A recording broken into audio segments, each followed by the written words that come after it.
Seja bem-vindo ao canal Sábias Escrituras. Peço que já curta, inscreva-se e compartilhe este canal com o máximo de pessoas que puder. Hoje vamos saber um pouco sobre os alimentos aos quais o povo de Deus, os israelitas, não podiam comer isso antes da minha vinda, o Cristo, e o que foi permitido após a minha vinda.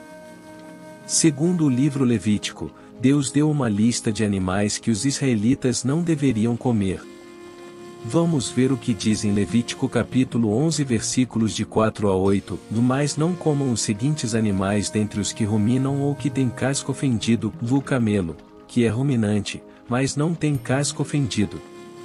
É impuro para vocês. Também o procávia, porque é ruminante, mas não tem casco fendido. É impuro para vocês. Também a lebre, porque é ruminante, mas não tem casco fendido. É impura para vocês. Também o porco, porque tem casco fendido e dividido em dois, mas não é ruminante. É impuro para vocês. Não comam nada da carne desses animais nem toquem no seu cadáver. São impuros para vocês. Agora vamos ler Levítico capítulo 11 versículos 10 a 20. Que diz, mas tudo o que há nos mares e nos rios que não tem barbatanas ou escamas, quer dentre todas as pequenas criaturas que fervilham nas águas, quer dentre todas as outras criaturas que há nas águas, é algo repugnante para vocês. Sim, esses devem ser repugnantes para vocês, não comam nada da sua carne. Tenham repugnância do cadáver deles. Tudo nas águas que não tem barbatanas ou escamas é algo repugnante para vocês.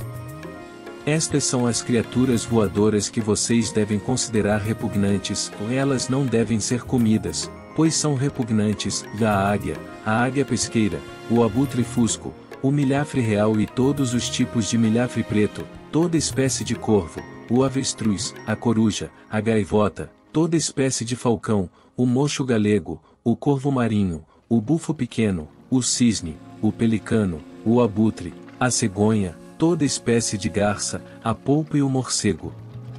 Também, todas as pequenas criaturas voadoras que fervilham sobre a terra e andam de quatro são algo repugnante para vocês.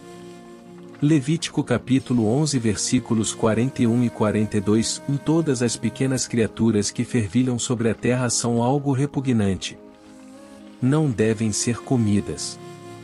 Não comam nenhum animal que rasteja sobre o ventre, nenhuma criatura que anda de quatro nem qualquer de todas as pequenas criaturas que fervilham sobre a terra e que têm um grande número de patas, pois são algo repugnante. Só para resumir veremos a lista dessas criaturas. Terrestre, camelo, procávia, parecido com coelho com orelhas menores, lebre, porco. Terrestre rastejante, ou nenhum animal que rasteja sobre o ventre como as cobras, pequenas criaturas com grande número de patas como a lacraia ou aranha. Mares e rios, que não têm barbatanas ou escamas, como a lula e a raia. Voadoras, a águia pesqueira, o abutre fusco, o milhafre real, o milhafre preto de todos os tipos, o corvo de todas as espécies, o avestruz, a coruja, a gaivota, toda espécie de falcão, o mocho galego, o corvo marinho, o bufo pequeno, o cisne, o pelicano, o abutre, a cegonha, toda espécie de garça, a polpa e o morcego. No entanto, se você ouvisse falar nos dias atuais que não se deve comer esses animais porque está escrito na Bíblia, o que você pensaria? Provavelmente você concordaria, afinal está escrito. Mas, se eu lhe disse que tem como refutar este argumento, o que você pensaria? Aqueles que conhecem as Escrituras refutariam rapidamente este argumento do que não se deve comer. Então vamos ajudar aqueles que não têm tanto conhecimento, ou aos que precisam relembrar? Agora veremos os textos bíblicos que informam que não se deve julgar pelo que se come. Então vamos ler Romanos capítulo 14 versículo 3, que nos diz, quem come não menospreze aquele que não come, e quem não come não julgue aquele que come, pois Deus o acolheu. Romanos capítulo 14 versículos 06 parte B, que informa, de quem come, come para Jeová, pois agradece a Deus, e quem não come, deixa de comer para Jeová, e mesmo assim agradece a Deus. Então quer dizer que os animais não são mais impuros? Se nos aprofundarmos mais, o Gálatas capítulo 3 versículos de 21 a 27, informa, será que a lei, então, é contra as promessas de Deus? De modo algum. Pois, se tivesse sido dada uma lei que fosse capaz de dar vida, a justiça teria realmente vindo por meio de lei. Mas as Escrituras entregaram tudo à custódia do pecado, para que a promessa resultante da fé em Jesus Cristo fosse dada aos que exercessem fé. No entanto, antes de chegar à fé, estávamos sendo guardados debaixo de lei, entregues à custódia, aguardando a fé que estava para ser revelada. A lei, portanto, tornou-se o nosso tutor, conduzindo a Cristo, para que fossemos declarados justos por meio da fé. Mas, agora que chegou a fé, não estamos mais debaixo de um tutor. Todos vocês são, de fato, filhos de Deus, por meio da sua fé em Cristo Jesus. Aqui no texto citado acima, percebemos que as coisas mudaram sobre a antiga lei israelita que era como um tutor, orientador, esclarecedor de dúvidas, e a qual se juntou aos meus mandamentos, pois a lei servia para conduzir a mim.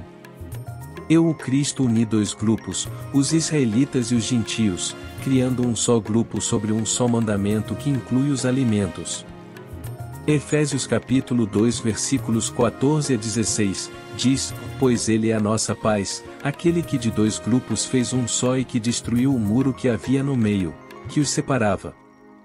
Por meio de sua carne, ele aboliu a inimizade, a lei de mandamentos em forma de decretos, para fazer dos dois grupos, que estão em união com ele, um novo homem, e fazer paz, e para, por meio da estaca, reconciliar plenamente com Deus ambos os povos em um só corpo, pois ele matou a inimizade por meio de si mesmo. Uma observação: algumas pessoas utilizam o texto bíblico que será citado abaixo por parecer informar sobre o alimento impróprio, mas na verdade era uma comparação, uma ilustração divina usando animais que até então eram vistos como impuros. Na verdade está informando que os gentios não eram para serem considerados impuros. Atos capítulo 10 versículos de 10 a 19, diz, mas ele, Pedro, ficou com muita fome e quis comer. Enquanto preparavam a refeição, ele caiu em transe, e viu o céu aberto e algo semelhante a um grande lençol de linho descendo sobre a terra, preso pelas quatro pontas. E nele havia todo tipo de quadrúpedes e de répteis da terra, e de aves do céu. Então uma voz lhe disse, levante-se, Pedro, mate e coma. Mas Pedro respondeu, de jeito nenhum, Senhor, porque nunca comi nada aviltado ou impuro. E a voz falou novamente com ele, pela segunda vez, pare de chamar de impuras as coisas que Deus purificou. Isso ocorreu pela terceira vez, e imediatamente, o lençol foi recolhido ao céu. Pedro estava perplexo, perguntando-se o que poderia significar a visão que ele havia tido. Enquanto isso, os homens enviados por Cornélio perguntaram onde era a casa de Simão e ficaram parados no portão. Eles chamaram e perguntaram se Simão, conhecido como Pedro, estava hospedado ali. Pedro ainda estava refletindo sobre a visão quando o Espírito disse, escute. 3 homens estão procurando você.